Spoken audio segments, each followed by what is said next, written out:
My father built a hardware business out of a garage with $200 and a second-hand truck.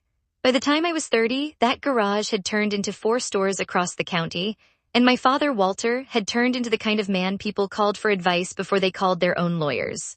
I'm Meredith, and for most of my life I thought I understood my father completely. I was wrong about the one thing that mattered most. When my mother passed, I was 22. 3 years later, my father remarried. Her name was Vivian. She was warm at first, almost too warm, the kind of warmth that makes you feel guilty for noticing it's a little rehearsed. My younger brother Tyler and I gave her a real chance. We wanted our father to be happy, and for a while he was. Then 6 years ago, my father died of a sudden heart attack in his office, sitting at the same desk where he'd signed the papers for his very first store. There was no note, no warning, nothing except a business that needed running and a family that needed to grieve.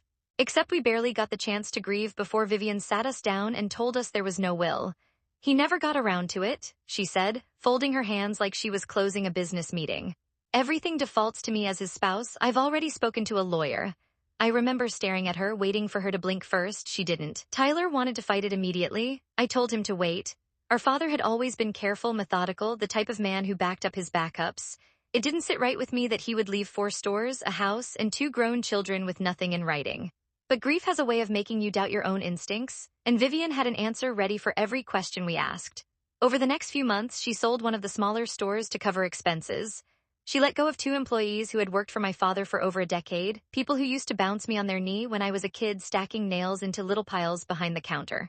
She started referring to the house, our house, the one my father built with his own hands the summer before I was born, as my property now. Tyler moved out of state for work not long after, tired of watching what was happening and feeling helpless to stop it.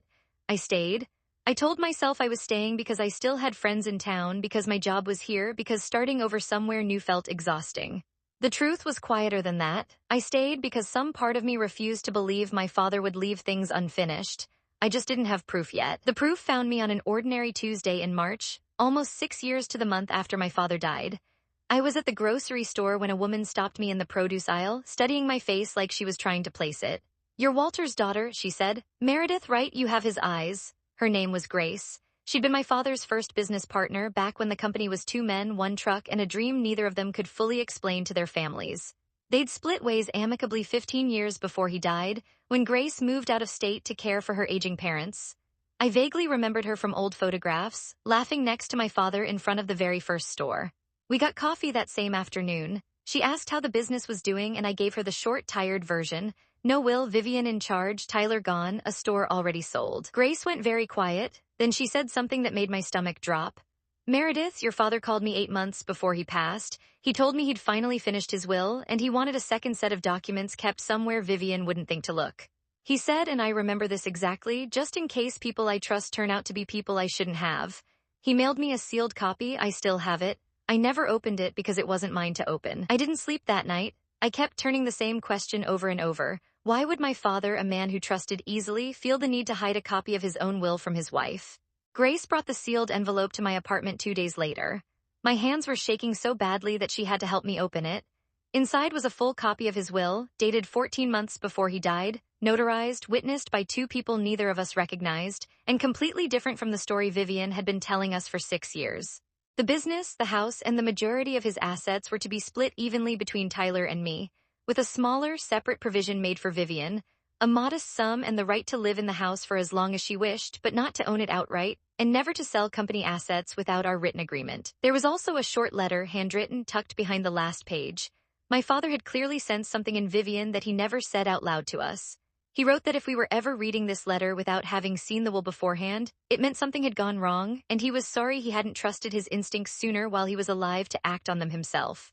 I called Tyler that night. He was on a plane back home within 48 hours. We didn't storm into Vivian's house waving papers and shouting, even though every part of me wanted to. Instead, we did exactly what our father would have done. We went to a lawyer first, quietly, and let the documents speak through the proper channels. When Vivian was served notice that a validated, notarized will had surfaced, along with a witness statement from Grace confirming the timeline of when it was mailed, she didn't scream or cry. She simply asked, very calmly, how much of the business she'd already have to give back. It turned out she had known about the will the entire time. She found his personal copy weeks after the funeral, hidden in a fireproof box in his study, and destroyed it before either Tyler or I ever thought to look. She hadn't counted on the fact that my father, ever careful, ever quietly one step ahead, had kept a second copy with the one person she never thought to consider a threat. The legal process took almost a year. In the end, the original terms of the will were upheld. Tyler and I regained ownership of the business and the house. Vivian kept her modest provision and, at her own choosing, moved out within a few months, unable to stay in a place that no longer felt like it belonged to her. We rebuilt the store Vivian had sold, hired back one of the 2 employees who wanted to return, and put a small brass plaque near the entrance of the original location with my father's name and the year he opened it. Grace comes by sometimes, still calls it your father's store instead of ours, and honestly, I don't mind that at all. I think about that letter often, the one tucked behind the will. My father wasn't a man who liked confrontation. He avoided hard conversations the way most people avoid the dentist. But somewhere along the way, quietly, without telling either of us, he protected what mattered most in the only way he knew how, patiently, methodically, and one careful step ahead of anyone who underestimated him. I used to think trust was something you gave once and never had to think about again. Now I understand it's something you verify gently, even with the people closest to you, because the truth doesn't always announce itself right away. Sometimes it waits years, sitting quietly in a sealed envelope for exactly the right moment to come home.